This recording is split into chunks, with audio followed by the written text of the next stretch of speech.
tinggal di negara Indonesia. Tapi sudah tahukah kalian bagaimana bentuk penampakan alam dari Indonesia? Yuk kita cari tahu bersama-sama. Halo anak-anak, jumpa lagi belajar bersama Ibu Eka. Nah, untuk pembelajaran kali ini, coba anak-anak buka buku paket halaman 31 ya. Di situ sudah terdapat denah kandang kelinci. Nah, apa sih itu denah? Denah adalah gambaran tentang tata letak suatu ruangan atau tempat. Nah, kita kembali lagi ke denah kandang kelinci. Ini berarti adalah gambaran atau tata letak dari ruangan-ruangan yang terdapat di kandang kelinci. Coba kita amati bersama. Kalau kita amati denah tersebut, indukan A, indukan B, dan indukan C terletak di kandang sebelah atas ya. Sedangkan untuk kandang pembesaran dan kandang pejantan terletak di sebelah bawah. Sekarang coba kita amati denah Pasar Tambun. Nah, kita ke wilayah yang lebih luas lagi ya, karena tadi kita sudah belajar tentang denah ruangan kandang. Sekarang kita ke wilayah yang lebih besar lagi, yaitu letak Pasar Tambun. Letak Pasar Tambun ini berada di sebelah mana ya? Sebelumnya kita belajar dulu tentang arah mata angin. Nah, arah mata angin itu dilambangkan dengan gambar seperti ini. Kemudian, dari lambang tersebut, kita mengenal simbol-simbol. Nah, simbol yang berada di atas biasanya adalah mengarah ke arah utara. Kita singkat dengan simbol U ya. Kemudian, di sebelah kanan utara itu ada arah timur. Singkatannya adalah T. Kemudian, ada arah barat yang disingkat B, dan arah selatan yang kita singkat S. Itulah nama-nama arah mata angin. Sekarang coba anak-anak amati kembali denah ini ya. Sekarang kita bisa mengetahui letak Pasar Tambun. Nah, Pasar Tambun ini terletak di sebelah barat Jalan Raya Pantura. Sekarang coba kalian amati STIA Bank Mandiri. Itu terletak di sebelah mana Jalan Raya Pantura? Iya, betul. STIA Bank Mandiri terletak di sebelah utara Jalan Raya Pantura. Bu, lalu bedanya dengan peta apa, Bu? Nah, kalau peta itu adalah gambaran dengan menggunakan skala tertentu mengenai suatu daerah. Jadi, kalau peta itu ada skalanya. Nah, contoh skala pada peta seperti pada gambar tersebut ya, yaitu skalanya tertulis 1:4 juta.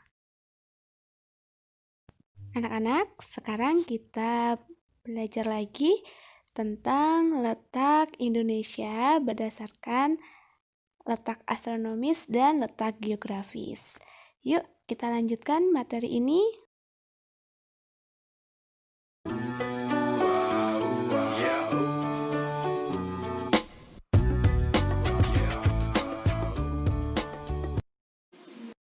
Anak-anak, kita tinggal di negara Indonesia, atau lebih tepatnya NKRI, Negara Kesatuan Republik Indonesia.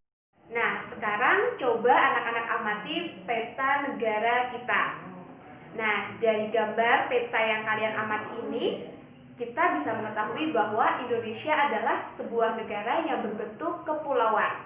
Coba kalian lihat bahwa memang negara Indonesia terdiri dari rentetan pulau-pulau, dari deretan pulau-pulau. Nah, pulau-pulau ini memanjang dari Sabang sampai Merauke. Sabang ini berada di ujung barat Indonesia, sedangkan Merauke berada di ujung paling timur negara kita. Nah, ada berapa banyak ya pulau yang tersebar dari Sabang sampai Merauke itu? Nah, anak-anak, Menurut Wikipedia Indonesia, pulau yang terbentang dari Sabang sampai Merauke negara kita ini berjumlah 17.504 buah pulau. Wow, 17.504 pulau. Banyak sekali ya anak-anak. Bisakah kalian menghitungnya satu persatu? Pasti lama sekali ya. Nah, anak-anak, sekarang coba kalian perhatikan lagi peta negara kita. Kita akan melihat letak negara kita berdasarkan letak geografis dan juga letak astronomisnya nih. Nah, apa ya letak geografis dan letak astronomis itu?